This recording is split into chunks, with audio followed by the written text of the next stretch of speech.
Bell ஐகானை click பண்ணுங்கள். அப்போ தான் நான் வீடியோ அப்லோட் பண்ணும்போது உங்களுக்கு அப்டேட் ஆகும். எல்லாருக்கும் வணக்கம். எல்லாரும் எப்படி இருக்கிறீங்க? சீஸ் மேக்கப் கிளிக் பண்ணதுக்கு ரொம்ப ரொம்ப நன்றி. இன்னைக்கு முடி பராமரிப்போட ஸ்டெப்ஸை தான் நம்ம பார்க்க போகிறோம். இதுக்கு முன்னாடி சர்ம பராமரிப்பு ஸ்டெப்ஸும் நான் போட்டிருக்கேன். அது இந்த ஐ பட்டனில் போடுறேன். ஐ பட்டன் இங்கே இருக்கிறது. நிறைய பேர் ஐ பட்டன்றீங்க, எங்கே இருக்குன்னே தெரிய மாட்டேங்குது அப்படின்றீங்க. இங்கே தான் இருக்குது. இங்கே பாருங்கள், மேலே ஐன்னு போட்டிருக்கோம். உங்களுக்கு சர்ம பராமரிப்பு ஸ்டெப்ஸ் தெரியணும்னா அந்த பட்டன் பாருங்கள். இப்போது இந்த வீடியோவில் நம்ம முடி பராமரிப்பு ஸ்டெப்ஸை தான் பார்க்க போகிறோம். நிறைய பேருக்கு ஷாம்புக்கு அப்புறம் கண்டிஷனர் போடணுமா, இல்லை அதுக்கு முன்னாடியே போடணுமா, சீரம் எப்போ போடணும், இந்த மாதிரி நிறைய கேள்விகள் இருக்குது. அந்த கேள்விகள் அனைத்துக்கும் இந்த வீடியோ ஒரு பதிலாக இருக்கும். வீடியோக்குள்ளே போகிறதுக்கு முன்னாடி நான் எப்பவுமே சொல்கிற மாதிரி சப்ஸ்கிரைப் பண்ணுங்கள். ஒரு சின்ன பட்டன் கீழே இருக்குது, பிச்சுக்கணும்னு அழுத்தி விட்டுட்டு அதுக்கப்புறம் லைக் பண்ணுங்கள். உங்கள் ஃப்ரெண்ட்ஸோட இந்த வீடியோ ஷேர் பண்ணிவிட்டு அவங்களும் அவங்க முடி பராமரிப்புக்கு இந்த வீடியோ ரொம்ப உதவியாக இருக்கும் இல்லைங்களா? ஸோ அதையும் தட்டி விட்டுட்டு இப்போ வீடியோக்குள்ளே போகலாம். முடி பராமரிப்போட முதல் step hair treatment. Hair treatment நம்ம நிறைய மாஸ்க்கு அதெல்லாம் போடுவோம் இல்லைங்களா? இப்போது சும்மா எடுத்துக்காட்டுக்கு சொல்கிறேன். சில பேர் சாஃப்டாக இருக்கிறதுக்கு ஏதாவது ஒன்று போடுவாங்க. சில பேருக்கு பெயின் இருந்தால் ஏதாவது ஒன்று போடுவாங்க. இந்த மாதிரி இருக்குது இல்லைங்களா ட்ரீட்மெண்ட்டு. இதுதான் முதல் விஷயமா இருக்கும். நான் நிறைய இது சொல்லியிருக்கேன்ல, இந்த மாஸ்க் போடுங்க, போட்டுட்டு அதுக்கப்புறம் குளிங்கன்னு. ஸோ இதுதான் ஹேர் ட்ரீட்மெண்ட் தான் முதல் விஷயமா இருக்கும். நிறைய ட்ரீட்மெண்ட்ஸு நிறைய விதத்தில் நிறைய பேர் பண்ணிகிட்டு இருக்கிறாங்க. ஸோ அதுதான் முதல் விஷயம். ஸோ எப்பவுமே என்னை கேட்பீங்க, ஷாம்பு பண்ணி ட்ரீட்மெண்ட் பண்ணுமா? இல்லை, ஷாம்புக்கு முன்னாடி தான் முதல் விஷயம் ட்ரீட்மெண்ட் வருது. ட்ரீட்மெண்ட் முடிச்சப்புறம் அது எவ்வளோ நேரம் வைக்கணும் அதெல்லாம் அதுக்கேற்ற மாதிரி அது முடிச்சப்புறம் ஷாம்பு போட்டு குளிக்கணும். ஷாம்புக்கு நான் எந்தெந்த பிராண்ட்ஸ் ரெக்கமெண்ட் பண்ணுறேன்னா, எந்தெந்த பிராண்ட்ஸ் தான் ரெக்கமெண்ட் பண்ணுறேன். இந்த பிராண்ட்ஸில் பார்த்தீங்க அப்படின்னா உங்களுக்கு ஹார்ம்ஃபுல்லான கெமிக்கல்ஸ் இருக்கவே இருக்காது.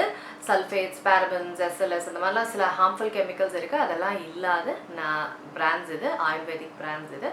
இதுலேருந்து ஷாம்பூஸ் உங்கள் முடிக்கு ஏற்ற மாதிரி, உங்களோட பிரச்சனைக்கு ஏற்ற மாதிரி வாங்கிக்கோங்க. அடுத்தது ஷாம்பு போட்டு நல்லா தேய்ச்சிருங்க. உங்களுக்கு நேரம் இருந்தால் ஹேர் மசாஜ்னு ஒன்று பண்ணுவாங்கங்க. உங்களுக்கு நேரம் இருந்தால் இது நீங்கள் பார்லர்லாம் போனீங்கன்னா ஷாம்பு போடும்போதே ஷாம்புலாம் நல்லா முடியில் பரப்ப விட்டு அதுக்கப்புறம் கொஞ்சம் நேரம் மசாஜ் பண்ணுவாங்க தலையில். செம்மையாக இருக்கும். தூக்கம் வரலன்னா செம்மையாக தூங்கிடுவோம். அந்த மாதிரி உங்களுக்கு மசாஜுக்கு டைம் யாராவது பண்ண இருந்தாங்கன்னா, இல்லை உங்களுக்கே டைம் இருந்ததுன்னா, இது ஏன் நான் உங்களுக்கு டைம் இருந்தால் பண்ணுங்கன்னு சொல்கிறேன்னா, இது ரத்த ஓட்டத்தை அதிகரிக்கும். ரத்த ஓட்டம் உள்ளேருந்து அந்த ரத்த ஓட்டம் அதிகரிக்கும் போது தான் முடி வளர்ச்சி உண்டாகும். கரெக்டாக? வெளியில் ஒன்று தடவறனாலாம் முடி வளர்ச்சி ஆகாது. ஸோ அதனால் இந்த ஸ்கேல்ப் ப்ரஷ்ஷுங்கெல்லாம் நிறைய வைக்குதுங்களா, மசாஜ் ப்ரஷ்லாம், அதெல்லாம் வச்சு நல்லா அந்த சோப்பு நுரையில் அப்படியே மசாஜ் பண்ணிங்கன்னா சூப்பராக இருக்கும். ஸோ ஷாம்புக்கு அப்புறம் உங்களுக்கு நேரம் இருந்தால் மசாஜ், அதுக்கப்புறம் நல்ல தண்ணி போட்டு கழுவிட்டு அப்புறம் வர மூணாவது தானே first treatment, shampoo, massage. Treatment, shampoo, massage. அடுத்த நாலாவது கண்டிஷ்னர். கண்டிஷ்னர் சில பேர் என்ன சொல்கிறாங்கன்னா, கண்டிஷ்னர் நான் பயன்படுத்துகிறேன் எனக்கு டேண்ட்ரஃப் வந்துருச்சு அப்படின்னு. அது எந்த அளவுக்கு நம்ம தவறாக பயன்படுத்துறதுனால தான். கண்டிஷ்னர் பயன்படுத்தினாலும் டேண்ட்ரஃப் வராது.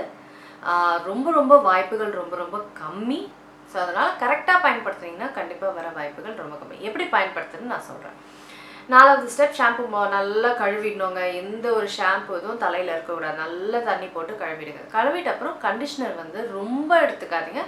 இவ்வளோதான் எடுத்துக்கணும் கண்டிஷ்னர். இதுக்கு மேலே எடுத்துக்கக்கூடாது. இவ்வளவே தான் இருக்கணும். அளவு சொல்கிறேன்.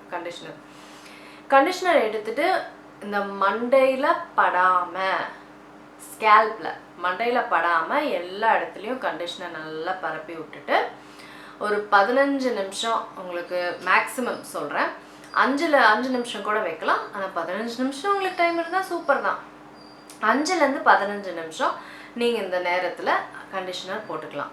உங்களுக்கு எனக்கு கண்டிஷ்னரோட இன்னுமே ஹெவியானதாக வேணும் அப்படின்னா இந்த நேரத்தில் மாஸ்க், ஹேர் மாஸ்க் அப்படின்னு சொல்லுவாங்க இல்லையா, அதை கூட இந்த நேரத்தில் நீங்கள் போட்டுக்கலாம். கண்டிஷ்னர் அப்படி இல்லைன்னா ஹேர் மாஸ்க். கண்டிஷ்னர் பார்த்தீங்கன்னா நீங்கள் 5லேருந்து 15 நிமிஷம் வரைக்கும் வைக்கணும். ஹேர் மாஸ்க் பார்த்தீங்கன்னா 10 நிமிஷத்துலேருந்து 20 நிமிஷம் வரைக்கும் நீங்கள் வைக்கணும். எவ்வளோ நேரம் உங்களுக்கு நேரம் இருக்கோ அதுக்கேற்ற மாதிரி நீங்கள் முடியில் வச்சுக்கலாம். மண்டையில் வைக்கக்கூடாது. எதையுமே மண்டையில் போடாதீங்க. இப்போது கண்டிஷ்னரும் ஹேர் மாஸ்க்கோ ஏதோ ஒன்று பயன்படுத்துவீங்கல்ல, அதை போட்டுட்டு நான் ஒரு குறிப்பிட்ட நேரம் வச்சுட்டு நல்லா தண்ணி போட்டு இதை முழுசும் கழுவி எடுக்கணும். இது முடியல தங்கும் போது தான் டேண்ட்ரஃப் வருது. இதுதான் எல்லாரும் பண்ணுற தவறு. முடியல கொஞ்சம் வச்சுக்கிட்டா ஒன்றுமே முடி சாஃப்டாக இருக்கும்னு நினைக்கிறவங்களும் இருக்கிறாங்க. முழுசாக கழுவிட்டா திருப்பி ஹேர் ரஃப் ஆகிடும் அப்படின்ட்டு அறியாமையில முடியல அதை படற மாதிரி வச்சுட்டு அதனால் டேண்ட்ரஃப் வரும். அதனால் முடிஞ்ச வரைக்கும் நல்லா தண்ணி போட்டு எல்லா கண்டிஷ்னரையும் நீங்கள் முழுசாக எடுத்துக்கணும். 5வது ஸ்டெப் நீங்கள் எல்லாம் கழுவி முடிச்சு வெளியில் வந்துடுறீங்க இல்லையா, முடி ஈரத்தன்மையாக இருக்கும் போது பண்ணுறது தான் 5வது ஸ்டெப். அதுதான் ஹேர் சீரம். ஹேர் சீரம் பார்த்தீங்கன்னா அதுவும் நிறைய விதமான விஷயங்களுக்கு இருக்குது. சாஃப்ட்னஸுக்கு மட்டும் கிடையாது, நிறைய விஷயங்களுக்கு ஹேர் சீரம் இருக்குது. நான் ஹேர் சீரம் பயன்படுத்துறதில்ல. ஏன்னா எனக்கு கண்டிஷ்னர் ஹேர் மாஸ்க் இதுலேயே சாஃப்ட்னஸ் வர்றதால நான் ஹேர் சீரம் பயன்படுத்துறதில்ல. ஆனால் உங்களுக்கு பயன்படுத்தணுன்ற அவசியம் இருந்தால் நீங்கள் இந்த 5வது ஸ்டெப்பையும் பண்ணணும். 5வது ஸ்டெப் பண்ணிவிட்டு நான் சொல்கிற பிராண்ட்ஸ் தாங்க, ஷாம்பூ, கண்டிஷ்னர், சீரம் எல்லாமே நான் சொல்கிற பிராண்ட்ஸ், நான் சஜஸ்ட் பண்ணுற பிராண்ட்ஸில் நீங்கள் வாங்கணுன்னா வாங்கிக்கலாம். பெஸ்ட் வேணும் அப்படின்னு தான் எப்பவுமே எல்லாரும் கேட்குறீங்க. பெஸ்ட்டு தான் நம்மளுக்கு பொறுத்த வரைக்கும் நம்மளுக்கு எது கரெக்டோ அதான் பெஸ்ட்டு. முடிஞ்ச வரைக்கும் நான் சஜஸ்ட் பண்ணுறது நேச்சுரல் பிராண்ட்ஸ். ஓகேங்களா? ஸோ எல்லா நான் சொல்கிற ஸ்டெப்ஸ் எல்லாமே இந்தந்த பிராண்ட்ஸ் வச்சு நீங்கள் வாங்கிக்கலாம். ஸோ அதனால் சீரம் போட்டுட்டு ஒரு 10 நிமிஷம் கழிச்சு தான் நீங்கள் முடியை ட்ரை பண்ணணும், காய வைக்கணும். நான் என்ன பண்ணுவேன்னா சீரம்லாம் போட மாட்டேன். வெளியில் வந்த உடனே ஒரு 5 நிமிஷம் 10 நிமிஷம் கழிச்சு நான் முடி காய வைக்கிறதுக்கு முன்னாடி நான் ரோஸ் வாட்டரை ஃபுல்லாக முடியில் தெளிச்சு விட்டுக்குவேன், ஸ்ப்ரே பண்ணிக்குவேன். ஸ்ப்ரே பண்ணிட்ட அப்புறம் முடியோட வாசனை அவ்வளோ சூப்பராக இருக்கும். ஸோ அதனால் அது ஒரு பர்ஃப்யூம் மாதிரி ஹேருக்கு. ஸோ அந்த மாதிரி பண்ணுவேன். நீங்கள் ஹேர் சீரம்க்கு அப்புறம் ஒரு 10 நிமிடம் கழிச்சு உங்களுக்கு வேணும்னா ரோஸ் வாட்டர் ஸ்ப்ரே பண்ணிக்கலாம்.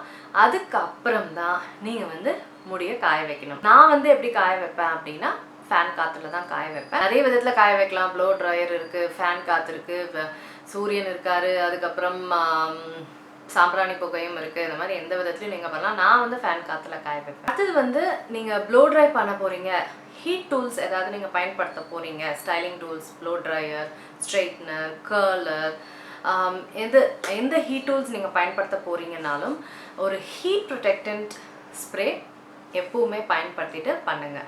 நீங்கள் ப்ளோ ட்ரை பண்ணும்போதும் ஹீட் ப்ரொடெக்டன்ட் ஸ்ப்ரே பயன்படுத்திட்டு பண்ணுங்கள்.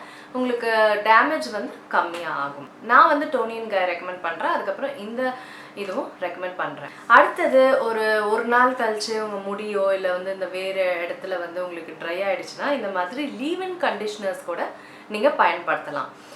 இப்போ இல்லை அதே நாளில் உங்களுக்கு கொஞ்சம் ட்ரையிங்காக இருக்குன்னா லீவ் இன் கண்டிஷ்னர்ஸ் பயன்படுத்தலாம். இல்லை அடுத்த நாள் கூட நீங்கள் பயன்படுத்தலாம். எனக்கு ரொம்ப பிடிச்சது இந்த ஆசி leave in conditioner. It's a 10 அப்படின்ற லீவ் இன் கண்டிஷ்னர் கூட நல்லாயிருக்கும். லீவ் இன் கண்டிஷ்னர்ஸ் எப்பவுமே ஸ்கால்ப்லலாம் போடக்கூடாது, மண்டையில் போடவே கூடாது. அந்த முக்கியமாக இந்த நுனியில் இல்லை இந்த இடத்துல இந்த மாதிரி இடத்துங்களில் மட்டும் போடுறது தான் லீவ் இன் கண்டிஷ்னர். அடுத்தது முடிக்கு எண்ணெய் எப்போ பயன்படுத்தலாம் அப்படின்னா நான் எப்போ பண்ணுவேன்னா நான் டெய்லியும் தேங்காய் எண்ணெய் போடுவேன். தேங்காய் எண்ணெய் எங்கன்னா என்னோட முடியோட நுனி பகுதிக்கு மட்டும் தேங்காய் எண்ணெய் எனக்கு தேவைப்படும், அங்கே மட்டும் நான் போடுவேன். தேங்காய் எண்ணெய் ஏன் பயன்படுத்தினாங்க, இதுக்கு பயன்படுத்தணும்னா முடி வறட்சிக்கு தான் தேங்காய் எண்ணெய் பயன்படுத்தணும். தேங்காய் எண்ணெயால் முடியெலாம் வளராது.